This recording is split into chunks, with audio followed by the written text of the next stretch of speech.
We'd like to get started with this panel, and the panel will be on what tribal government support for immersion programs in school can look like.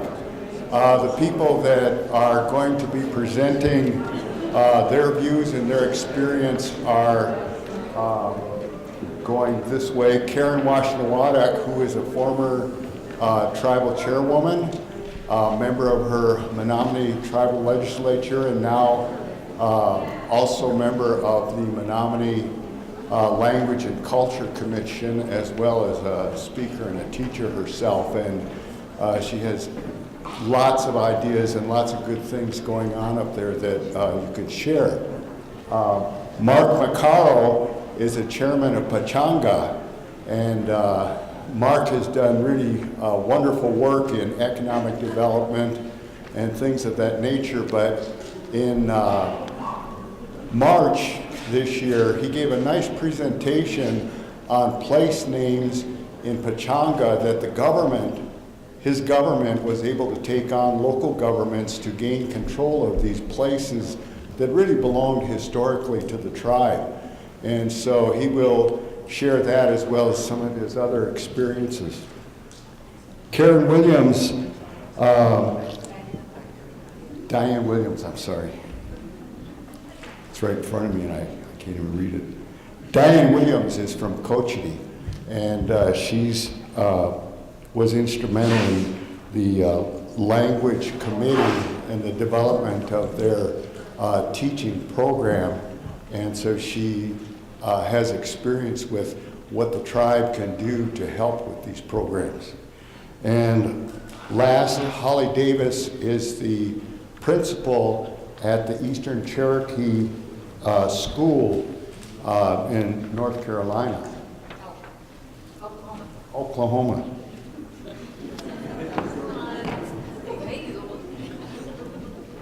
Well, I'm doing what I can. One of the things that we often don't pay attention to is how the tribal governments can help. And, you know, I think there's more people that would be willing to say how tribal governments interfere with the program. And I would just say by analogy, one of the things that we did, I'm a former tribal attorney. One of the things that we did when we started cigarettes, when we started bingo, and when we got casinos is develop our own ordinance so that we could say, we regulate this. We regulate it. And we took that to court, and courts recognized that the tribal government has the authority to regulate its own people on its own reservation. And to me, that also includes not just commercial enterprises, but it also includes education. So where tribes have education codes or language and culture commissions, or however they do that, that's one of the ways they can help and make it practical for the program or the school. Sometimes the constitution of the tribe will say something about protecting the heritage and the language and all that stuff, but they don't go further and make some regulations that enforce it, or at least give it some direction. And so I think, excuse me, that's the kind of thing that this panel was designed to address. So, Karen?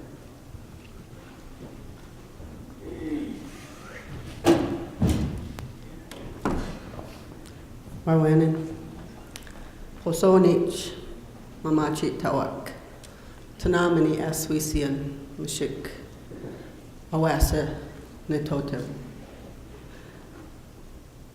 Karen Washinawatok, Mokamani, Mokaman, Wiswan, Mashikni.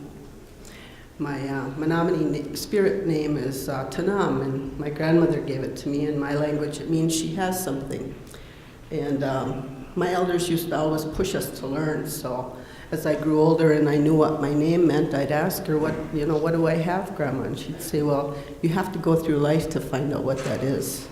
So I guess my life has been a journey of finding out what it is I have to share with people. And I was really honored to be asked to come here and share what we do on the Menominee Reservation with you. We live in north central Wisconsin. It's about an hour northwest of Green Bay. We have about a 250,000-acre reservation, and it's coterminous with the county status because at one time we were terminated and then we were restored. So we have a history of government assimilation and termination in our tribe. We were in Wisconsin for about, archaeologists say 10,000 years. They can record us back that far, although we've been there forever. In 2009, the tribal governance, our body, governing body, the legislature, purchased some property along one of the beautiful lakes on our reservation, and they renovated a home of a family that had been there many years. They had a camping business and a bait shop because fishing's real popular on our reservation. And they invested $80,000 into that structure to turn it into the home for the language for our people. So I have the honor of being the director of that program. I've been for going on 3 years now. And it's a spring-fed lake about 2 miles from Keshena, which is our tribal headquarters. And in our building, we have office space, meetings, and storage space. And the property is roughly about 3.5 acres with lake frontage along the lake so tribal members can come and do language immersion activities, swim, canoe, fish, camp. So it serves many purposes. So that, I think, is an example of how our current government is supporting us, although there are other ways too. But way back in 1996, the Menominee Tribal Legislature passed Ordinance 9622, which is the Menominee Language and Culture Code. That law created a 9-member commission of elders and educators, fluent speakers, tribal historians, tribal elders that guide the commission activities for our community. The ordinance also gave us the tribal, it designated us as the official language entity of the tribe, but it gave us the authority to certify our teachers in our language. In our BIA school, our Menominee Tribal School, only requires our tribal certification for teachers in that institution. Although we have county status and the county school district does recognize our tribal certification to get teachers into the classroom, they also require state certification because they get public education funding. So this tribal certification provides a bridge to get tribal members, speakers into the classrooms with the children there. And we have had language teachers in our schools since the early 1980s.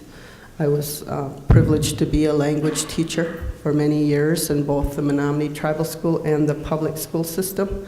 I'm currently on the school board for the public school system. It's a 7-member board of all Menominee people with a Menominee administrator.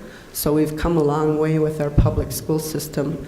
And because we are all Native, they're very supportive of having the language and the culture in the schools. The code that I mentioned earlier also, as Jerry mentioned, gives us the authority to review proposed cultural and linguistic research by external entities, non-Native, and it protects the intellectual property of our ancestral knowledge. So that we meet monthly, the commission guides my work.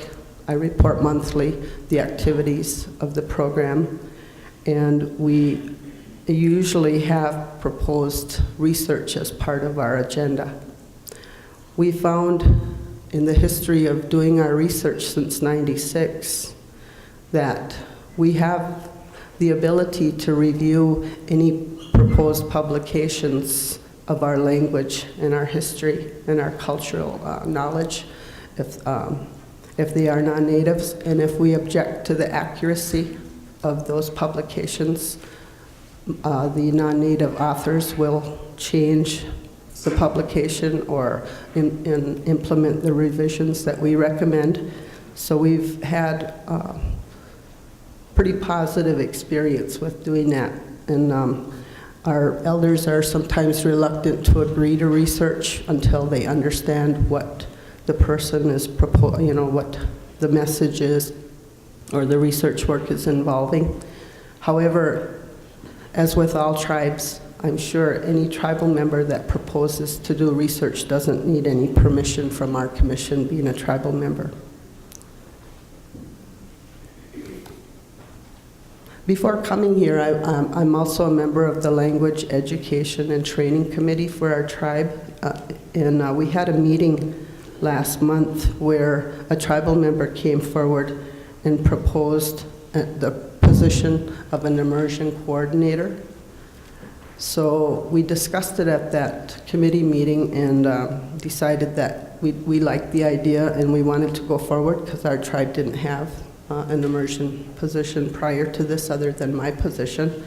So next month we're having our first planning meeting, and we hope to get the position outlined and prepared for the next round of funding from our tribal governing body so that we can implement that person. And what the person that brought it forward works with the ANA grant at the local college, and his concern is to make sure that when we do this that we have a solid foundation, that we're ready for the challenges that we're going to face, and that we kind of have an outlined long-range plan in addition to short-term goals so that we have the direction, and the base that we need to make this happen. Our tribe also has a strategic plan which was developed, initiated in 2003. We have quarterly meetings, and there are 7 areas in the strategic plan, with culture being number 1. The other areas are economics, education, health, justice, natural resources, and social programs. The cultural work group has identified 4 goals for our tribe. And initially we had a gap analysis done where we identified strengths, opportunities, weaknesses, and challenges of our cultural area. And we also had a goal of constructing a tribal cultural center, which we have done since 2003. We have a beautiful new museum, and the historic preservation program on our reservation repatriates our ancestors that have been in museums for who knows how long. So we've previously brought home 84 ancestors and had repatriation ceremonies for them and brought them home. And I think they have some more planned for this fall.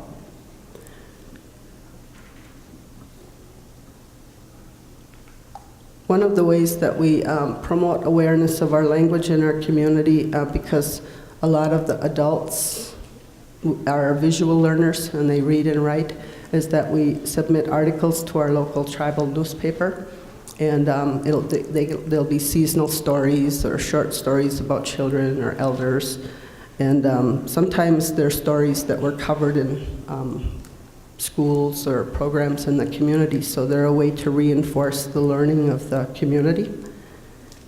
I do have a language group that I work with on a weekly basis, and I call them Catch Giwa, which means the elders in our language. It's the group varies from 10 to 20 people, and I'm one of the youngest people in the group, although I'm in my 60s. We have people there that are in their 70s and 80s, and they are elders that went to boarding schools for the most part, or grew up not being able to speak the language. So we've been meeting for going on 3 years now, and I call it relearning the language because they spoke the language as children, and then they were forced to use English when they went to the boarding schools or to the Mokuman schools. So now they're able to come together and speak the language. And it was a slow start, kind of bumpy, but I always ask them every week or every month, what do you want to learn? What do you want? I'll get the resources for you, and you just tell me. Well, they wanted to tell stories. Sometimes they have family stories or personal stories that they want to share. Some of our elders have community history of different neighborhoods or events that they think other people should know or they should be sharing. So we combine our sessions. We meet every Wednesday from 1 to 3, and we combine our sessions with food. It's potluck, and I'm glad it is because a lot of the elder grandmas bring their favorite recipes. So we have some good meals, or good food to eat, and then some of it's storytelling, and then some of it's the language. And they used to ask me to bring a story for them to learn, or they would say, well, this is autumn, so let's have some autumn words, and let's all bring words that we know and share them. Well, we would open each session with a prayer, and sometimes I would find a prayer in a book, and I would share it with them. But now they pray from their heart, and their prayers are in our language, and they are telling stories in the language as well. So I'm very proud of them because some of them were pretty timid. They felt like as an elder they should know the language, but they didn't. And they wanted to learn, but they were afraid to ask. And some of them had to come with friends. They were afraid to come alone. So these are the people, the most timid ones are now the ones that are doing the most speaking and have made the biggest strides, I think, with their language relearning. So that's been a real opportunity for me to share what I know with them, but I call them my teachers because, like I said, there are 10 to 20 a week that come, and they have so much to share with us that it's really a gift to be a part of their lives. Right now, we're also planning our first Menominee Language Summit for our community. Believe it or not, we've never had a language summit in our community. So when my program is funded by tribal funds, so when I submitted my tribal budget, I included money for a language summit, and the tribal legislature, our governing body, agreed to do that. So we're getting ready to do our summit, and we've been having a lot of fun planning for that too. I'm also meeting currently with staff from our tribal clinic. They have a women's health program there that includes things like WIC and other women's health program services. But the discussion so far is how can we include language with their prenatal clinical care, nursing mothers and women with children 0 to 3 years of age. So the staff and I are meeting, and we're discussing ways that we can access that specific population so we can bring more language to those younger mothers. Unfortunately, because of termination, we have a whole generation of our community that doesn't speak the language, because termination policy was, of course, designed to assimilate us and make us forget who we were. So people my age and a little bit younger a lot of the language and cultural activities were taken away from us. So we have that gap in our community, and that's some of those children now didn't have the parental or grandparent resources to be able to speak the language. So that's why we're hoping to bring that back for them. Unfortunately, the economy of the nation and the tribal leadership set limitations on what resources are available financially. But if language is a priority for any person or community, they'll do it whatever it takes. So we're very resourceful with how we bring language into our activities. I know everybody's busy and time is an issue, but we do have interested individuals in our community that want to and are learning. And some of these younger people are interested in immersion as well. So this summer we had our first immersion camp. It was a 1-week camp out at our office. And they actually did camp in the tents. They had meals. Elders came. The elders couldn't camp, some of them, because of their health or physical limitations. So they came and helped from sunrise to sunset, and it was pretty successful for a first-time effort. And we did have a culture camp for our youth, and we would do language activities and cultural teachings there. But this is our first annual, and we're looking forward to having another one out as soon as the summer weather comes. But with immersion being one of our major goals for our languages, for our Menominee language at this point in time, two of our tribal administrators and one of our teachers is going to an immersion training next month through the Bureau of Indian Education. So with all our resources, myself, them, and others, we're hoping to get our team together to start planning more immersion activities for us.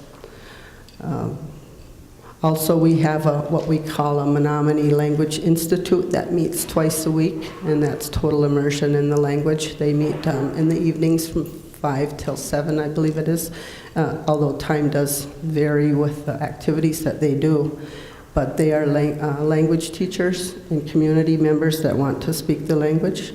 And we also have Menominee language tables in our community every Tuesday and Thursday night. That's an opportunity for intergenerational learning. So grandparents, grandchildren, parents, everybody comes, and that was TPR when it first started. And I'm not sure, each table is at a different, they do different planning for each table. So the one that I go to, there are mostly elders there. So we have a lot of fun with the language that we do. And we also have some young musicians in our community that play flute or guitar, that are rappers, and they're starting to use more Menominee language in their music and in their performances. So that's helping people to learn too. And of course we have some famous powwow groups, our Smoky Town Singers and others that do powwow music in our language, and that's a way for our young people to keep using the language. Last week, I presented my first Menominee language lesson for our tribal leadership. About 15 minutes before the meeting started, we did meeting protocol in Menominee, and I taught them. I didn't teach them, but I shared with them a short prayer that just kind of brings our minds together and gets us ready for our meeting in a good way with in our Menominee language. I always tell people that when you pray in your language, you will learn your language and it will become meaningful for you, because that's how we relate to the Creator, and that's how the Creator will relate to us when it's time for our send-off. So thank you for your attention and your time. I don't know where I'm at with my time, but Jerry was going to warn me if I was going to run over here. I do have a copy of the code. It's currently under review, and we're going with the tribal attorney. We'll be finalizing it next month and bringing it forward to the tribal legislature.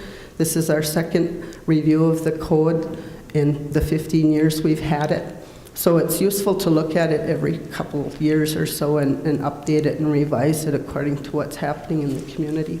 So if you'd like a copy, just give me your name or your contact info, and I can follow up with you on that. Well, Annan.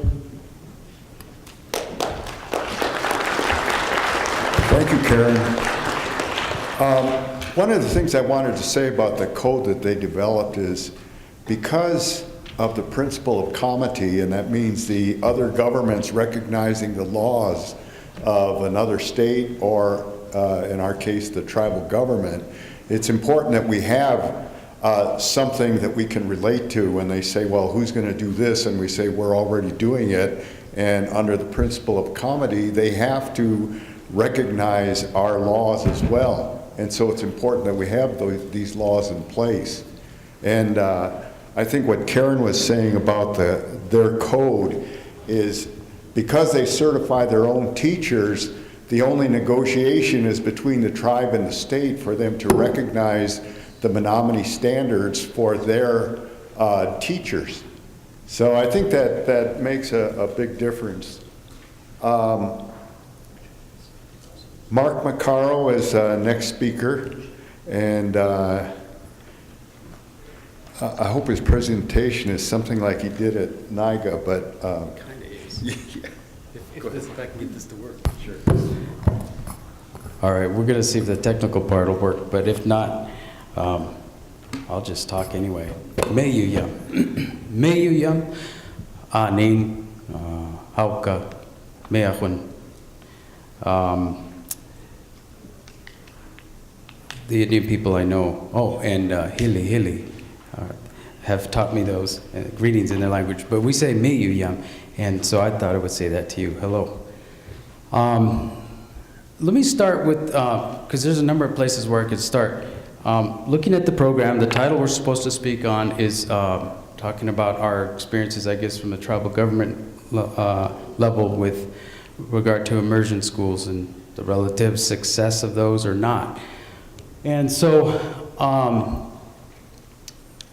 I think what is important, let me just say one thing. My tribe doesn't have an immersion school. And maybe someday we will, and maybe we're working toward that. Right now we're trying to, our language is on life support, and it's almost gone. But we've taken measures certainly over the last 20 years, and even more importantly over the last 10 years, to try to keep that from happening. And so if there was a gentleman saying in the question and answer period after the last panel, saying that we are all teachers, right?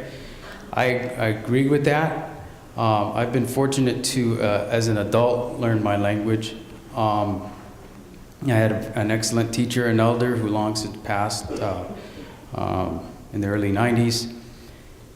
But what do you do when the teachers themselves, when they've had the language washed from their mouths, so to speak?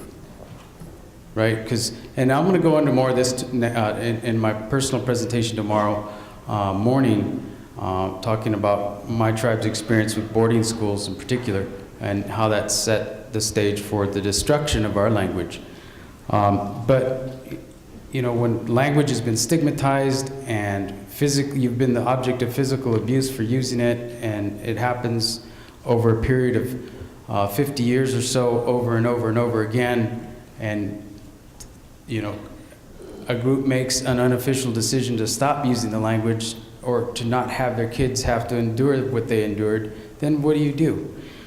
And so, you know, what the boarding schools started and nearly did successfully, which is wipe our language from the face of the earth, almost.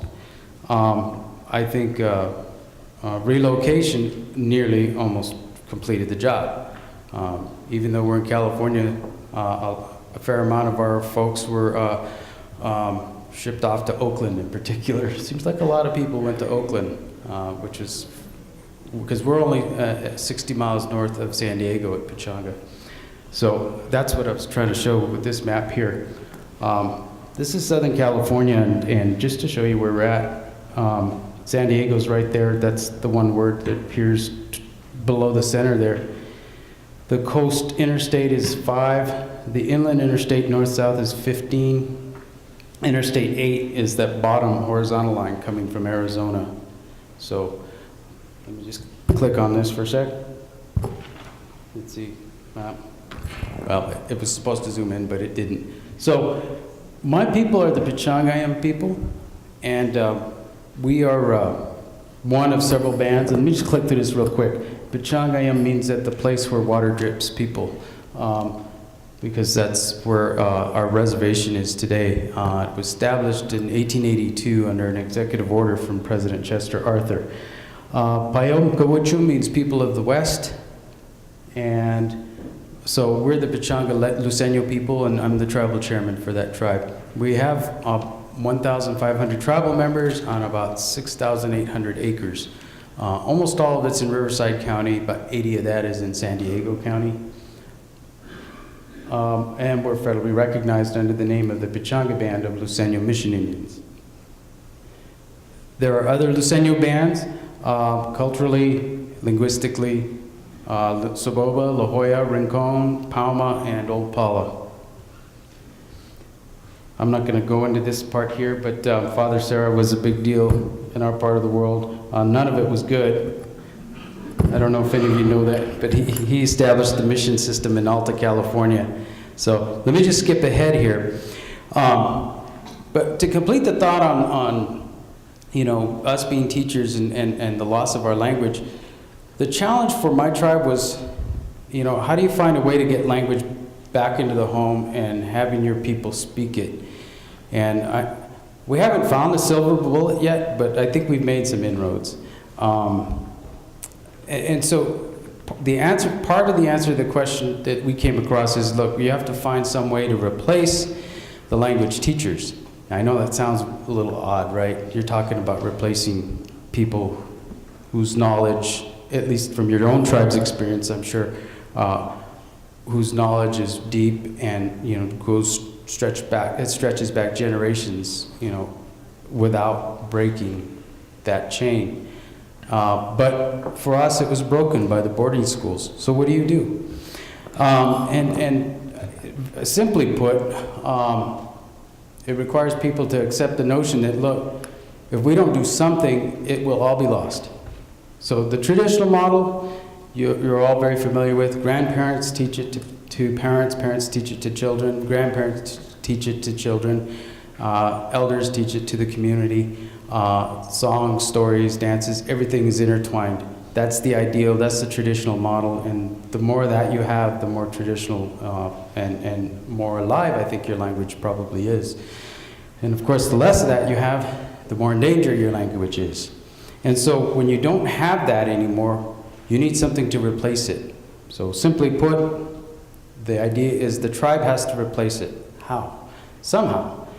In our case, the end of the story is we have a tribal school. It's pre-K through grade 5, and we teach bilingual education in the school. But I need to skip down to a slide. So 27. That's what I'm doing. Skipping ahead. Yeah. I was skipping ahead. I just hadn't got to that slide yet. So just bear with me. So, long story short, the tribe teaches the children, the school teaches the children, programs teach the children. Of course, you're missing the adults and the teenagers, right? And that is an inconvenience, and that does make parents feel awkward. But it also motivates them too. So we have found that to be the case. One of our successful programs actually is a summer youth program. Let me highlight that just for a second. And that is that for 6 weeks, our youth between the ages of 12 and 19 come together in a 6-week daily program, Monday through Friday. And they've been building a village now for 8 years, an Aboriginal village. If you could have gone back in time, in fact, let me go ahead a slide. This is Temecula. I put 1875 or 1988, because during that time period, this piece of land looked exactly like that. In fact, this picture was taken in 1988. But on that bluff over there in front of that's a stand of eucalyptus trees a little further out. That was our Aboriginal village. But there was an eviction that took place from there in 1875 at gunpoint, and our whole village was uprooted by a posse led by the sheriff of San Diego County and dumped 2 miles away out of the frame there to the left. And the Vail Cattle Company took over that land until 1964, and then Temecula started developing. How many of you have been to like a conference or something at Pechanga at the casino there? Have you ever been there? Well, if you've been there, you've seen how many homes. There's thousands of homes in this little valley. It looks nothing like this, but it did look like this up until about 1988. And let me finish with the youth program. So every summer, the youth get out there and they build a village. And they build the old homes that our people used to live in, made out of brush. They build a sweat house, which they have to dig into the ground and line with rocks and find some forked posts, and that has a different construction than the thing. They divide themselves up into 2 clans. They name the clans, they pick a name. I know Hunwood, Coyote, the Bear, because we didn't have clans. At least in even our modern history. Maybe further back in time, there's some speculation our people did, but they kind of have fun with it, and it's as close as we get to an immersion. And the kids, they speak to each other as they're building things, they tell each other things, and of course they have instruction. There's language teachers out there telling them, you know, the willow brush, tie this and do this, you know, pile these branches here. Okay, now we're going to stand everything up, you know, and they go through like that. And so every year in the summertime, this is what they do. And so they build the village. Now, actually, some of them have had to be rebuilt, some of the homes. They add homes to it, and it's just multiplying. I keep thinking that one day that's where we're all going to go when there's a big earthquake and everybody's house falls down, because we'll have to live in those things till places get rebuilt. That's earthquake humor, folks. So, but at any rate, so the bottom line is the family is replaced by the tribe. It is urgent. The family is replaced by the tribe as the transmitter of language. So that's the new model for us, because there really is no other choice except to watch the last few people pass away. Because over the last 20 years, if you go back 20 years ago from this point in time, we had on the reservations altogether that I showed you, there's about 6 of them. There were about 18 people for whom our language was the first language. That was their language. They could speak the language, they think in the language, they did everything in the language. Out of that 18, there are 4 left. And they're not well. So it's a tough predicament, but we've been anticipating that this day would come, and so we've tried to do things to help transition us into this new period. So now most of our people recognize this predicament that we're in with our language, and so we are in a position where, you know, when our tribe, Pechanga, formed a cultural committee in the late 1980s because massive development in Temecula, and then 10 years after that started to work on language programs prior to having a school, there was a sense of urgency, and the urgency came from mass development. And let me just skip ahead. Temecula is the name of our village that the eviction took place from. That was our last Aboriginal village before the reservation. Pavkun is where the old graveyard is. It's next to a sports authority, an Irish bar, and it's in a parking lot. There's a parking lot all around this today, right off of Highway 76, and the Long John Silver's. I'm sorry to say, I mean, we tried, well, we protected the cemetery. They wanted to pave over it and bury it. So, but this is Temecula today. Of course, at the bottom, you see something that looks, I don't know, whitish. It's a big building inside a magenta line. That's our casino. And everything toward the bottom, inside the purple magenta line, that's our reservation. So we have this massive development in the city of Temecula, the county of Riverside, at our doorstep, literally at our doorstep. You know, not a mile away or half mile away, but they're right, we share a common boundary. You see where the boundary goes like this? Well, what that's done though over the last 20 years is every time another housing development has been planned, they're digging up an Aboriginal village that's somewhere in that valley that belonged to not even our ancestors, you know, our great-grandparents and our great-great-grandparents. I mean, these are people that just lived, they were alive in the 1850s. You know, we know a lot about these villages and where they are and how, the significance of them and stuff like that. So I have to cue the next part up. And so what's been happening to fuel the development is people, I guess they need, I had another one of these open, here it is. I guess they need raw materials, and they've been, like rock product to pave roads and make curbs and concrete and stuff like that, and so they need mines. And so, and they need to build homes. So it becomes this vicious cycle of finding all the raw materials. They have to dig out of the ground to build the homes and to destroy our villages. And all those resources, the land, the landscape, and the raw materials all come from things that are part of our cultural landscape in the heart of our Aboriginal territory. And in order to protect these things, which is what my tribe decided it was going to do in the late 1980s, in order to advocate for these things, we have to do this. We're able to do this. My tribe has decided they wanted to do this, but we have to know what we're talking about as a tribe. And it's not just go out and say, we're going to protect this sacred place. And, we've gotten challenged on things because people say, why is it sacred? Well, it's sacred because it's part of our creation story. And I don't have time to go into it, but, what I'm going to address right now is this mine project that we're fighting, it's right off our reservation. It's a big mountain in the back of that picture of our old village. It's just off the reservation, but this mountain we call Pueska. And Pueska is significant because it was flat at one time. Its current shape didn't exist. That happened after the first death came to the world. And the first person that taught everybody everything, Boyot, that's his name there, he was born right on the flat, adjacent to the flat, at the foot of the flat. He was poisoned nearby at Tomkov, there, and that's 5 miles to the south. And he died and was cremated on top of that mountain. Well, it's on top of the mountain now because the mountain rose up, and that cremation ceremony took place there. So this cycle of the first life and death played out on this mountain. Let me just show it to you. There it is. This is a shot from on our reservation, actually near the casino.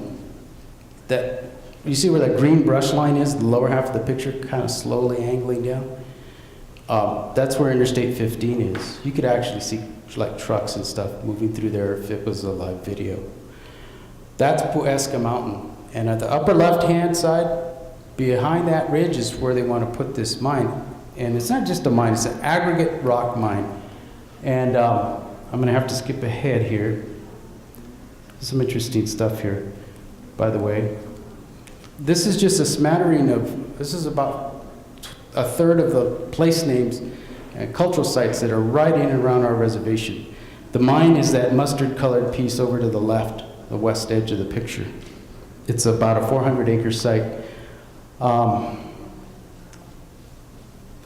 me just show you this. This is the Luceño cultural landscape that is associated with the mine site, unfortunately. The area in brown, the brown shaded area, that's Echvatimeku. The area, big area in green is called Kamalampumki, and this is the house of the first people.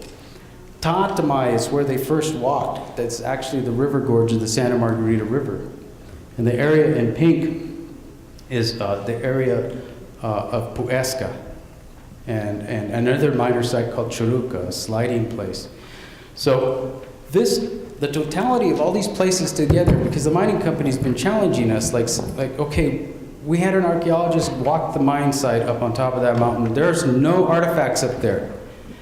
And we keep telling them, look, you're not going to find artifacts up there. You're dealing with a cultural landscape, a sacred landscape that is our origin place, where the world was created, where people were born, in that brown area, where they first lived, where they first walked, where the first death was, and they're like, well, you know what, that's all mythology and stuff. Well, you know what, we know it because it's in our songs, and we know enough about our language. That's what they say, that's what they tell us, and you can't reinvent our history. So that's what they're trying to do, and that's the challenge we're up against. But our people knew this and have known this because for the last, these are some shots near where this mine is supposed to go in, Toa Tashela, but that's only 2 miles away from all that development I showed you, inside that Santa Margarita Gorge. That mine would dry up all the water, we think, on that mountain, and dry up waterfalls like these that are at the base of that mountain. I don't know how much of this you can see. Remember that first shot of the mountain I showed you? If you could climb up one of the peaks that is right behind our casino and look to the west, you would be able to look down on the mine site. The lower half shows you we have a GIS department, and they did a photo simulation of what that mine project would look like, and that's what it is in the lower part. It's a 75-year project. It would go from the top of the mountain down 1,000 feet for 75 years. That's hard to see. It's a 3D angle that would show the impact area, and the Hall Road that comes up off of Interstate 15. This is a little hard to see, but this is a shaded 3D at the end of phase 1. It was 25 years into the project. It's an enormous mine.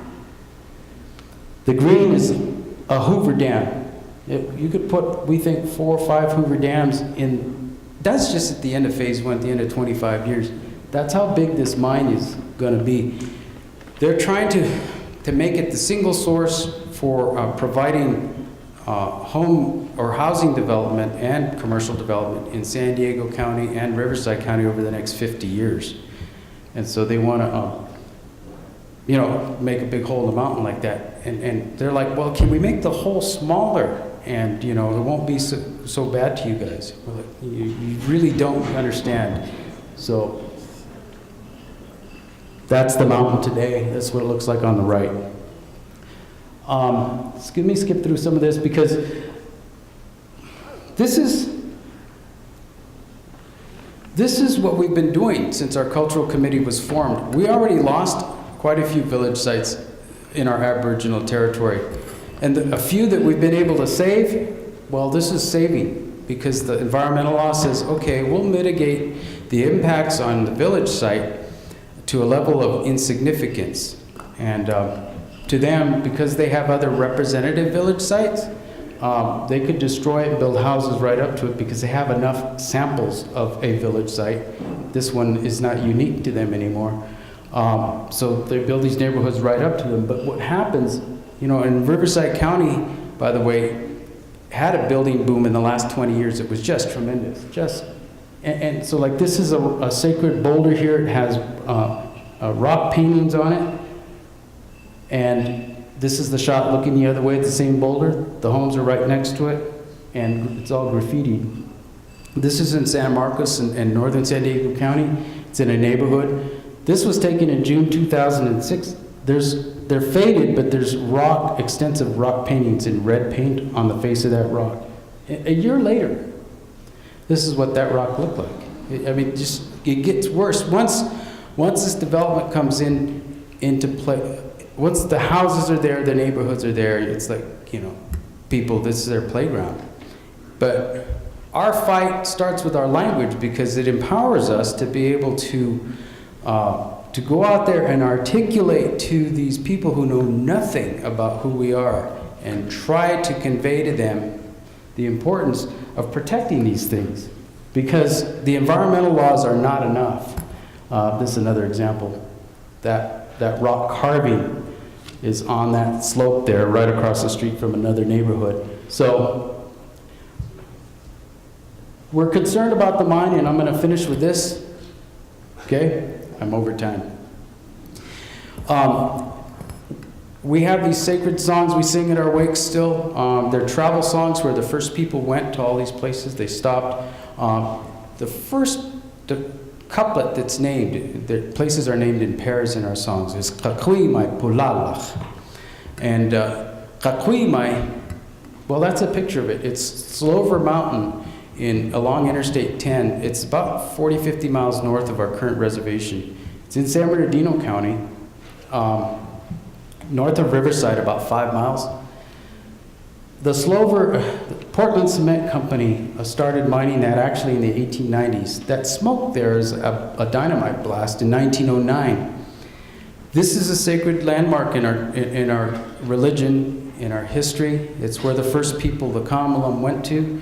But this is what it looks like today. This is the excavation of this mountain. The mountain's gone. It's completely gone.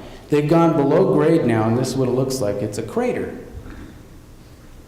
And that's what, a long-term mining project does, and that's why we're fighting this mine so carefully.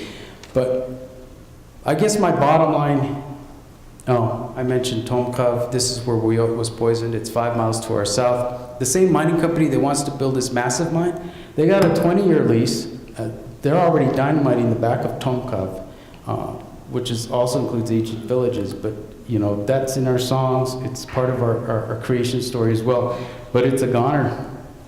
And that they started about 10 years before we were able to even begin doing anything like fighting counties and planning commissions. So what we've done is we've created a Luiseño place name inventory. We've been working on this for about the last 7 or 8 years, trying to identify other potential landmarks.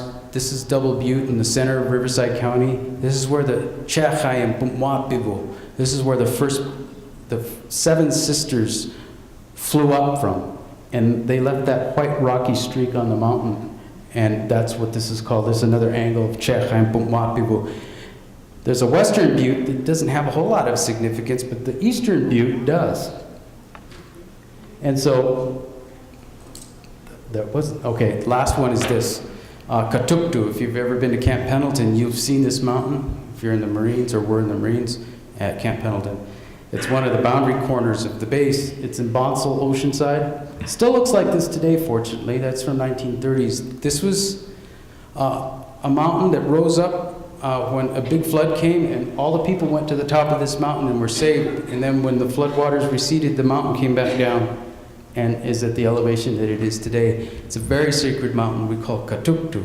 So our place name inventory is in place, and our people realize that, look, as a government, as a tribe, as a people, as a religion, this all needs to work together to be able to protect these things, because there are lots of people that would just destroy this for, to pave a road. So the bottom line is, my tribe, I feel fortunate we don't have to fight some of the battles because government is supportive of what needs to be done. They see that the use of our language, the use of our culture and our history to advocate the protection of these before they get destroyed is absolutely essential. So talk a little bit more about that tomorrow, but now my time's up. Thanks, Jerry.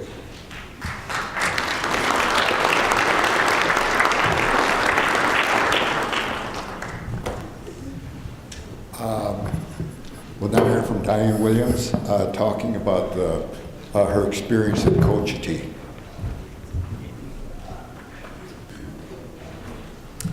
Goetzihopa, Kawadit Esa, Gyamihanujsida, Gukite Meosida. Good afternoon, my name is Diane Williams, and I'm from Cochiti Pueblo. And the work that we've done with our tribe is that around 1992, I was a part of the Indian Education Committee at Cochiti, and along with several of our tribal council members, and I guess I should backtrack. Our village runs with a governor, a lieutenant governor, 2 tribal officials, and church officials. So we have 6 top leaders that are appointed yearly. So with that, with a village that has a population, I would say about 1,000, and only maybe about 800 actually live in Cochiti, then we realized that our language was in trouble, and as a group we decided that we needed to do something about it. And as we talked and discussed all the things that was happening in our village, the loss and the things that we were going to be losing in the future, we decided that the best way to approach that was to do a survey of our community, and that meant for each one of us on that committee in the group to go house to house and sit with people and ask them where they thought our language was at. When did they use it? With who did they use it with? And how many speakers were left in the home? And at that time, for the whole village, the language was, I would say anyone that was under 40 was no longer a speaker. Everybody was learning how to speak English first. And so with that, we decided, along with tribal council support, because anything that we do in the village, we have to get their support. We have to go to them first to say, can we do this? And when can we do this? So we were sanctioned by Tribal Council to begin a language immersion program, so we started in 1996.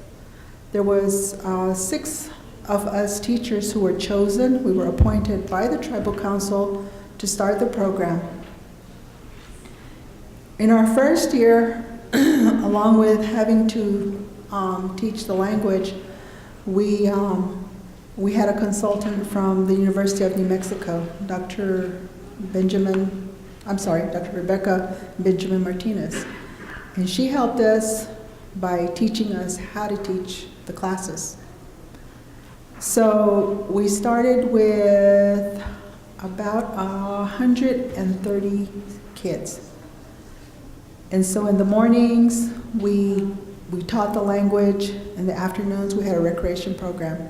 And all this was everything. The teachers were paid from the tribe. We did a lunch program that was provided by the tribe. The recreation program, anything that we did to take kids anywhere, bowling, swimming, the tribe took care of it. They paid for everything. And one of the first things that we decided at that time was that we needed to speak our language.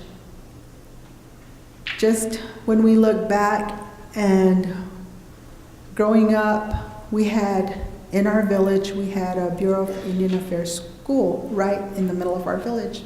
And once you crossed the gate, you were no longer allowed to speak your language. And we were punished for that. So we turned the tables this time. Now when the kids came, they had to speak the language. We had to speak the language. And for a lot of us, we have borrowed words from the Spanish. Because back when our ancestors, for example, our ancestors didn't have spoons and forks, so we borrowed those words from the Spanish. So a lot of our words are borrowed words, but we also have our language. That first summer was tiring, it was fun, because trying to get across to kids when you're speaking to them in your language and they don't have a clue as to what you're saying, you have to jump up and down, roll on the ground, do whatever you have to do to get them to understand what you're saying. But at that point, I think our students realized that I do need to speak. I do really need to listen. So a lot of our kids, wherever they saw you in the village, they would say something in English, and then they would go, "Oh my God, I'm supposed to speak Wakani." So they would turn around and they would start talking to you in the language, and that made a big difference for us. And that's when we realized we need to do this all the time. So from then on, we continued with our summer programs. And in 1998, the village has a school, Coach T Elementary and Middle School, and that's run through Bernalillo Public Schools. And that school is on our land.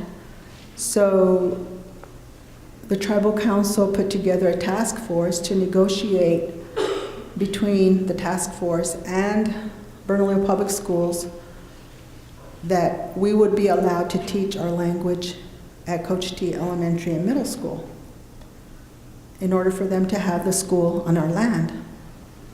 So they agreed, so we started our program at Coach T Elementary and Middle School, teaching kindergarten through 8th grade. And in that time, we also discovered that we had a Head Start program in our own community, and the emphasis there was English. And we realized that we could take back that school, it's in our community, and we needed to teach our kids there. So we also put a program into the Head Start program. Then in 2000, we decided, okay, we need to do something else. So we started a language nest. And the language nest, they had a building that was designed as a regular home in Coach T with a fireplace, with just a typical Pueblo home. And they started getting applications for kids from 6 months to 3 years. So along with that, with the Head Start, Coach T Elementary Middle School, we had the language nest. All this time, we're still trying to get people to teach. Along with the 6 teachers that were first appointed, we're still recruiting people because it's something to have the program during the summer months, but we also needed to have people in different locations to be able to carry on this project. So in 2006, we put the program at Bernalillo High School, and that's where I'm teaching now. I teach along with Lawrencita Taylor, and we have a program teaching 9 through 12. And our teaching at Bernalillo High School consists of teaching our kids our traditional calendar and using the language, using daily conversation, along with everything that's expected of them in our traditional activities.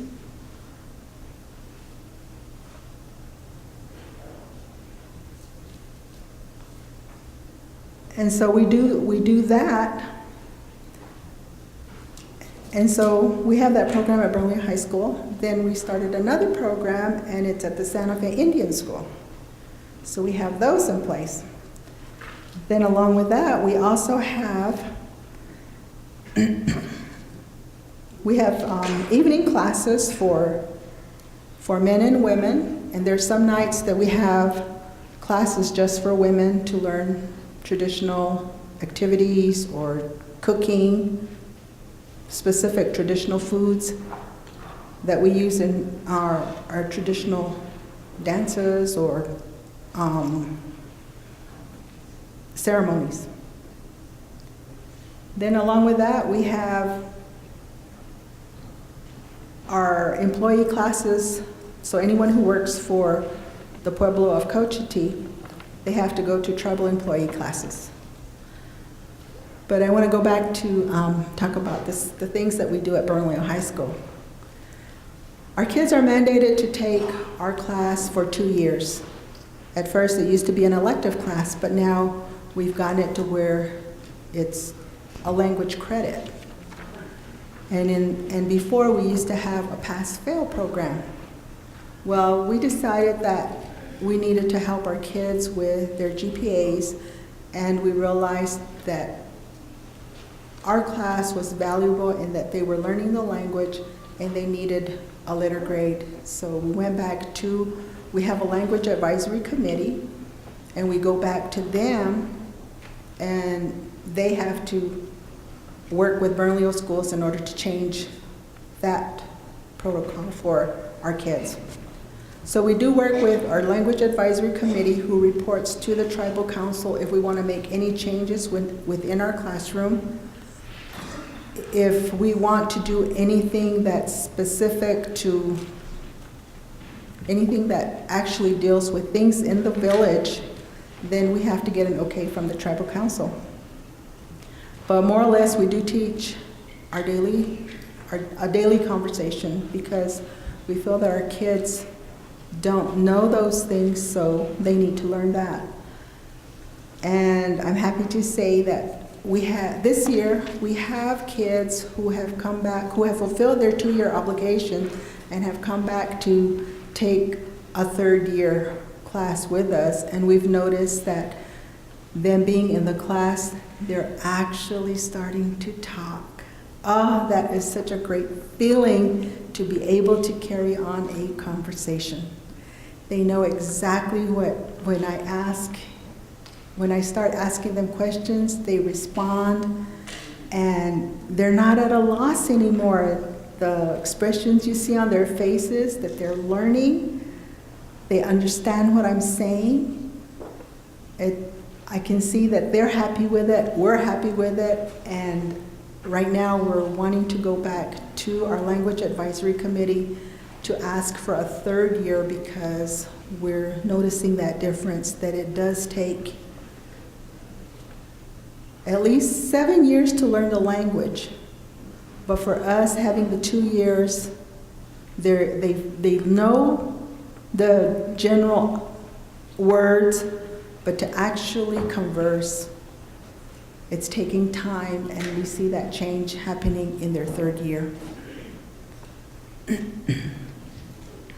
But all of this wouldn't have been possible if we didn't accept that we were losing our language. We had to look deep in ourselves and acknowledge that we were losing our language. And where were we going to be at in 5 years? Where were we going to be at in 10 years? And for us, a lot of our traditions, the things that happen, a funeral, a wedding, a baptism, all those are carried out in our language. How were those things going to be carried out if we were no longer speaking it? So even as we're teaching our daily conversation, if there's a death in the village, we teach our kids those things, the things that they need to learn how to say when they go to the home to pay their respects, the things that happen when somebody's being buried. All those things they need to know. And the other thing that we've noticed is the participation from our kids in our traditional activities. It's not anymore being told you have to participate. They want to do it willingly. And that's how we were raised, to do and be a part of the village by participating because we wanted to do those things. So a lot of things have changed, and I'm happy to say that it's a positive change for our kids. And the other thing that we teach in our class, and we usually do this on a weekly basis, is learning to teach them about respect. Because we see out every day on our campus, we're losing respect. Simple things. Opening the door, saying thank you, talking back to a teacher. You know, those things, we want our kids to know that that's not acceptable. And when people ask, how do your kids not behave? Do your kids not want to do the work? When our kids come into our classroom, the things that we tell them, that when they come into our classroom, it's like being at home in the village. It's like being at home in the going to the Giwa. It's like being there, being at a traditional activity. When you're asked to dance for a certain dance, and you're nominated to dance, we tell them, you don't say, no, I can't, I won't. Those aren't in our vocabulary. So the same thing in our class. If I ask you to do something, there's no I won't. There's no I can't. We'll help you. And we don't laugh at our kids, we laugh along with our kids. So they know that if they say something wrong, it's not, we don't make them feel bad about saying it the wrong way. You kind of just go along and correct it by responding in the right manner. And our kids know that, and I think That's why our kids feel comfortable about being in our class. They know that they have the support from the community. And the other thing that we do in our class is we do projects, because we tell them that you don't always take from the community, you have to give back. So we're always making things either for the elderly center, for the elderlies, or for the Head Start program, or for the language nest. And I think the kids really get a big kick out of that because they know that they're giving back to the community.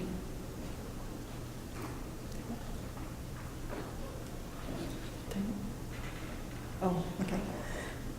All right, so that's our program at Coach de Pueblo. Thank you.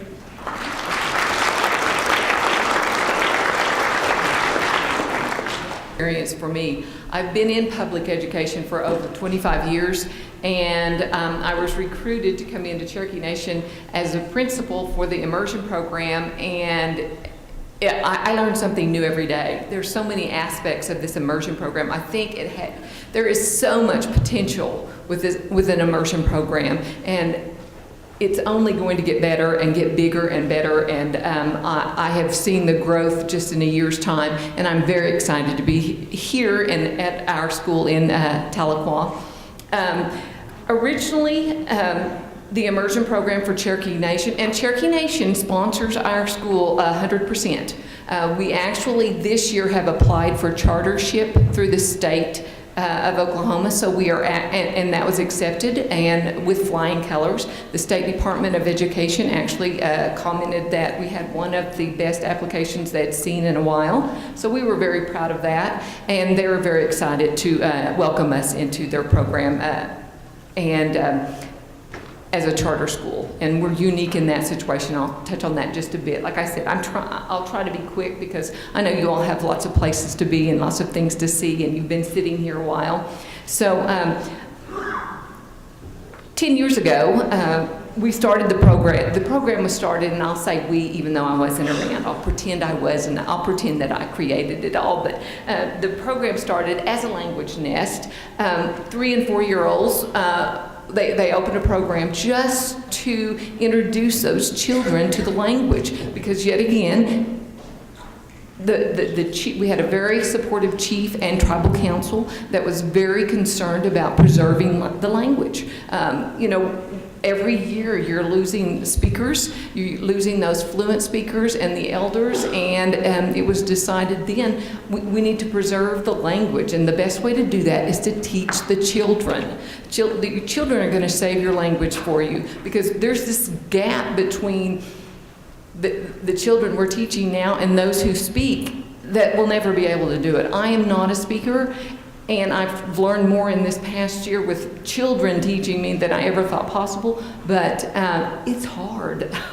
I mean, this is it's a very hard language, and it's hard. It's something, you know, as the 3-year-olds, you can come in and those children are like sponges, and they just absorb what we're throwing at them. And I've seen the growth day one of school and at the end of the school year, and it's amazing what they have learned in a year. So much more than what we as adults could do. So we're getting them in the right time frame now. But in, I believe it was 01 and 02, we started the language nest. We were taking 3 and 4 year olds, and we were keeping them more of a day. It was more like a daycare setting. You know, we spoke the language. There was no instruction, but we were just making sure they were introduced to the language, but we weren't going any further than that. So in 03 and 04, it was decided with that group of 3 and 4 year olds, we're going to add a grade every year. So at 04, 05, pre-K, then we were kindergarten. We are now, this school year, when we started this school year, our superintendent got to stand up in front of the faculty and staff and make her announcement that this would be the first year that we would have a complete pre-K through 12th grade with our program. We picked up sixth grade this year. This is our first year to have a sixth grade. So we are now a complete elementary. We now go through pre-K through, and actually we go younger than pre-K. We're 3-year-olds through 8th grade. And it's, like I said, been a very learning experience. Lots of things I didn't think of that we have to overcome. We have a translation department and we have a curriculum department, and they're wonderful to work with, but someone's talking about spoons and forks. There are so many words in Cherokee or words in English that there are no Cherokee words for. So that has been a learning experience for me, because I'm thinking we'll translate word for word, and that doesn't happen. Someone else had mentioned past skills or state objectives. Ours in Oklahoma is a past skill. And you know, I'm thinking as an old educator, we'll take those past skills and that's what we'll teach our children. Here's our curriculum. It's already written out, you know, it's already proven for the state of Oklahoma. But translating the past skills into Cherokee is very difficult. And then another obstacle I never thought about was, you know, just not anyone can print your materials that you need. So we had to develop a curriculum department, and they do all of our printing for us. I brought a few samples because they're wonderful. I mean, these ladies, you take them a workbook, and we try not to use our workbook. We're hands-on. We want to be a hands-on program, and we try not to limit our instruction to 4 walls. We want our instruction outside the classroom. We're outside. We have an outdoor classroom where we can go. We have trails. We have just any and everything we can come up with to make learning more fun for the students. And so that's what we do. But we do have to have some materials. And I'm sure, as most of you know, there are lots of parents out there. If they don't have a workbook, you're not teaching. You know, so we do have to have some materials on hand, because that was one of my other obstacles. I had parents who, well, what textbook? They wanted a textbook, and they admitted, I'm old school. I need to see that textbook. So we've had to make our own, and but it's all financed through Cherokee Nation. Like I said, they have been so supportive. I mean, it all came through a supportive chief and a supportive tribal council that knew that preserving the language was what would save our tribe. And so we do, and the majority of our students, we have about 130 kids. And every year, the group that's in 6th grade, like I said, they're the group that has started from day one. And every year, there are guinea pigs, and they know it, but they're such a good group. We are producing such a group of public speakers. You should see those kids. They're so used to someone coming in with a camera or a recorder or whatever, because they're just such a unique, they're one of a kind. And so we have cameras in our room all the time, and they just go on, and you can interview one of those kids, and they just don't bat an eye. And I have taught some high school students that wouldn't do that. But these kids are so used to, we're just producing these world leaders, I think, and plus being bilingual is, we're activating so much more of their little brains. These kids they use twice as much of their brain as those of us who are one language. And it's amazing. When I started, I was really, really concerned. I'm an old 1st grade reading teacher, and we do not introduce English until the 2nd semester of 5th grade. Then we have about an hour at the end of the day of English instruction just to pick up a little bit of reading. We start with a little bit of language reading curriculum. And parents are responsible for the English part of their child's education. And, English is easy for them. They live in an English world. They text in English. They do everything in English. So, but not realizing that, I started, one of my first missions was just to do some testing. I just needed to see where these children were. The first child I pulled in, 3rd grader, brought her in. Her mother, I actually knew her mother well enough. I said, I need some data. I need to know what's going on. I have all this data in Cherokee, but I need some English data, because these kids we're going to throw them out into an English world. They need a little bit of help there. The first 2 kids I tested, If they had been in public ed, they were now in the gifted program. That's how well they did.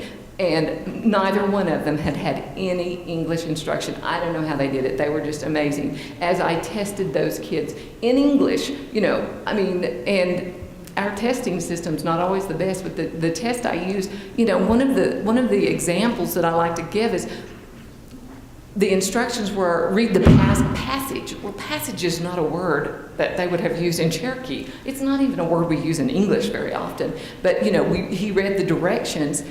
He knew this kid knew what was going on, and he, like I said, he scored in the gifted range. And we have completed 4th, 5th, and 6th testing now, and they are all in English, their English part, just to see where we are with that.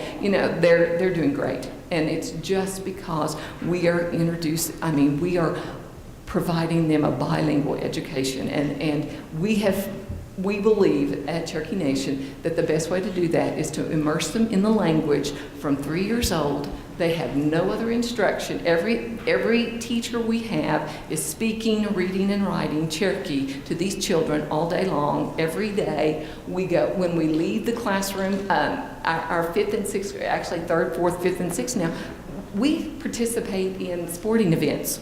We go to basketball games. It's amazing to see, our coach is in Cherokee, and he's got the team out there, and he's yelling at them in Cherokee. We've got parents over here cheering in Cherokee. And, we're not only exposing our children, but the other school districts. They love for us to come to their tournaments. They love for us to come to their schools, and because it's exposing those children to our Cherokee language. So, it's like I said, I could ramble on forever because this is near and dear. I'm new to it, but we know we're nowhere near perfect. But as long as we do a little better every year, that's all we're hoping for. We hope to have this program down, to be a successful program. It's going to take some time, but we're getting there. We've been in existence for a little over 10 years. We are now a complete elementary. We now can lead our kids can go start with us, and then our high school is Sequoia High School, which is a BIE school, and they can go. And we know that we have to adjust the curriculum every year with this 6th grade group. As 7th graders, it'll have to be adjusted because they have got to be exposed to more language as 7th graders than what we're doing with the traditional 7th grader now. And then when they go to 8th grade, so every year, like I said, there are guinea pigs, and we have to adjust our curriculum, but that is just 1 year closer, one more year that we've got under our belt, that we have that task completed. We offer all kinds of, we have a speakers bureau that we have all the area speakers come in once a month, and we go hand in hand with that. Our immersion students, we go to every speakers bureau and visit with the elders, and it's just a huge learning experience for them. They taught us how to play dominoes, and they've taught us marbles, and it's a wonderful experience. And like I said, we're learning. We're trying to do better every year. We are applied for charter school this year. We are the first school in the state of Oklahoma that is chartered through an organization other than a school. Cherokee Nation is our sponsor. And that's been a learning experience, because now not only are we having to work through Cherokee Nation and all their rules and regulations, but we're also having to meet all the rules and regulations for the Oklahoma State Department of Education. But I get calls from the State Department of Education every day saying, how do we do this? What do we do? But at least we're learning together, and we're getting to help write the rules and regulations, that avenue also. We've already been approached by other tribes that would that are interested in being sponsored by Cherokee Nation and going that route also. Hopefully in a couple of years we'll have that charter school, we'll have that down to a fine art also. But like I said, it's a great experience. I admire everyone here who is dedicated to the language. Like I said, I'm not a speaker. I wish I were. I have 2 people in my district, or at my site right now, who I'm recruiting to go back and finish their administration degree because I think that's important. I just do a lot of hugging and winking right now because they don't let me talk at school. They said, Miss Davis, no, the kids, but they teach me words, and like I said, I've learned more this past year and a half from kids than I could ever learn from adults who are trying to teach me Cherokee. But great experience, and any questions, just feel free. Thank you.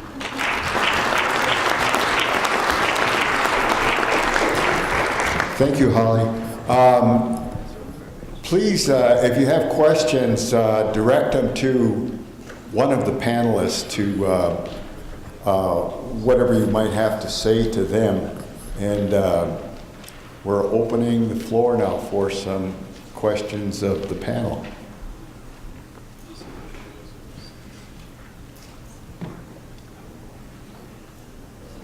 I know everybody's bashful.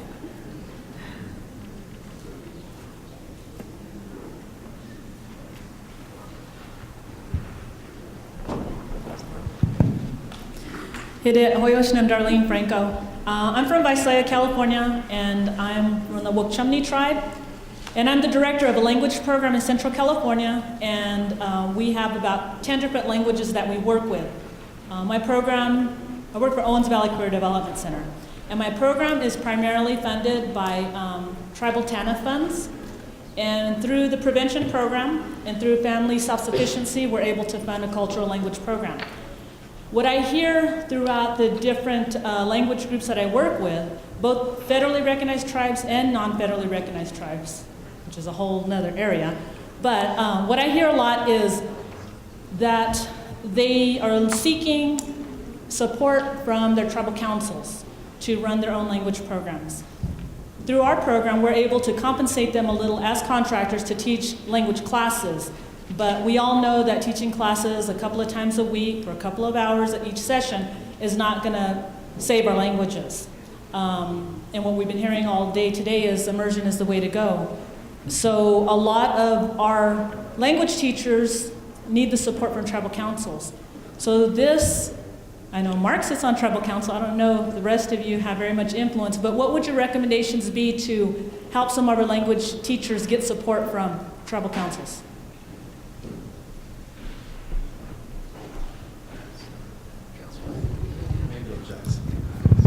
I'll just briefly answer anyway. I have been on my tribal council since 1995.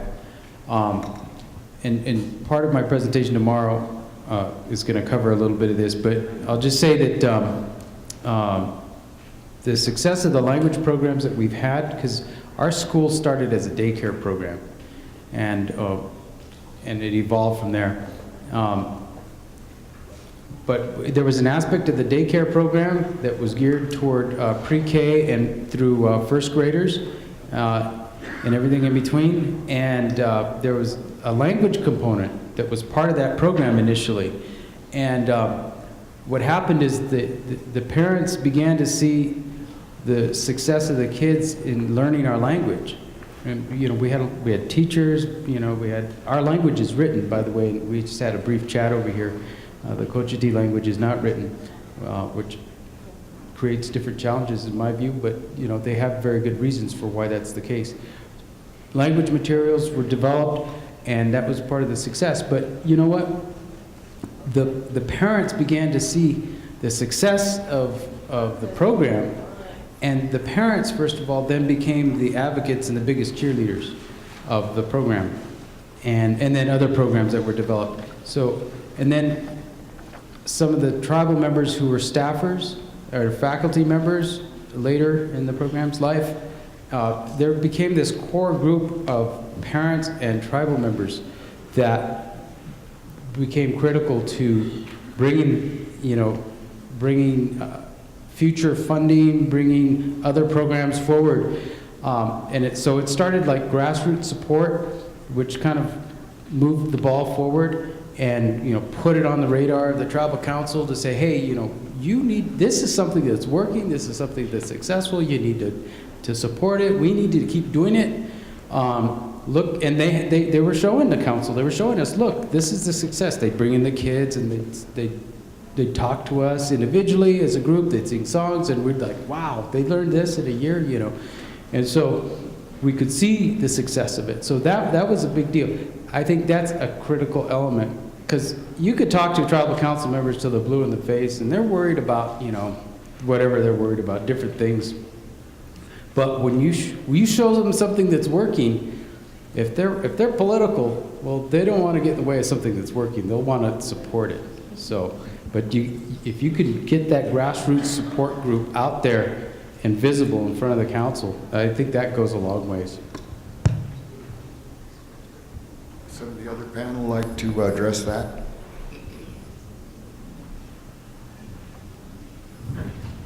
I'd just like to add that if you have speakers or supporters of the language in your community that can run for school boards or tribal councils, you're going to get your support that way too.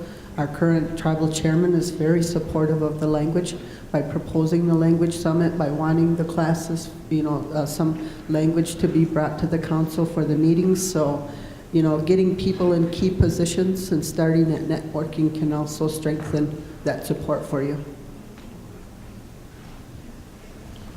If I may jump in and ask a question from each panelist. Language work requires continuity, and it's a long-term commitment. So I would like to hear from each one of you, how many years has the council or your government been supporting the language program? You might have mentioned it in your talks, but if you can. At Cherokee Nation, they have always, as far as I can remember, but you know, to be actually starting the program, we've been in existence for a little over 12 years. And like I said, they financially support the program completely. This is our first year to do supplement with some charter school funds. For Coach de Pueblo, like I said, we started in 1992, and we've had the support. We still have the support. In fact, they pay for 2 teachers at Coach D Elementary and Middle School, and the rest of us are paid by Burnley Public Schools. And the question was, how long has this been going on? You know, the period between 1990 and 2000, that 10-year period was marked by some unofficial programs that people were doing on a voluntary basis. The tribal government didn't really have to weigh in one way or the other. But what happened in the middle of that decade is gaming started for us, and the tribe put a high premium on funding tribal programs. So by the end of the decade, by about 2000, the formal programs were beginning to be developed. So the last 10 years, last 11 years have been marked by official support, earnest support, and high prioritizing of that. And I'll talk more about that tomorrow. So about the last decade, 11 years.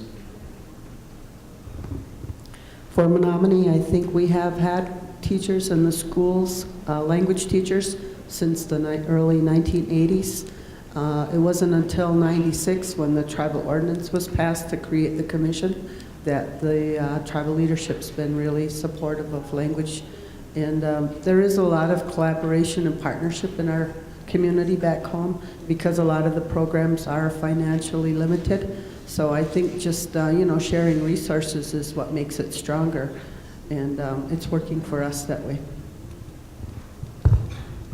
I think it's important to recognize what Mark was saying about tribal councils. I mean, they're easy targets to badmouth and criticize, but they really have a lot on their plate, and a lot of that stuff is very immediate and needs action and attention, but they are politicians, so they're not going to badmouth the language, and they're not going to commit political suicide, but there's ways that they can help, and some of those things can be blended in with the work they're doing anyhow, which is my reason for kind of bringing in tribal legislation or regulations or policies that support the language projects. And the more they've been involved in this, they know that nobody's looking for more work to do. We're looking for easier ways to get the job done. And we already know what the challenge is is to have the children, as young as possible, be exposed to language speakers. That's where it all comes from. The older people get, the more they need to be explained to, and you know, they're thinking of reasons why they can't do things, and kids just do it. And I think everybody here who works with children recognizes that kids are where it's at. We talked about this as immersion, and we want immersion. And sometimes we need government support, and sometimes we need speaker support, and sometimes we need to not get in our own way in trying to accomplish what we're doing. So I think that the panel has done really a nice job of addressing how we can show the support and mutual respect of the different parts of the tribe, including the administration and bureaucracies and other things that we have to deal with, as well as how we can deal with the outside in an effective way. And I think that's just the beginning. And as Leslie was saying, it's easy to make big statements, but you have to get them down to bite size and then start addressing them step by step by step, and that's what takes, that's where the work comes in. So I would, I'm not cutting off the discussion, but I would say language and culture is really the basis of our identity. And that identity is really the basis of sovereignty.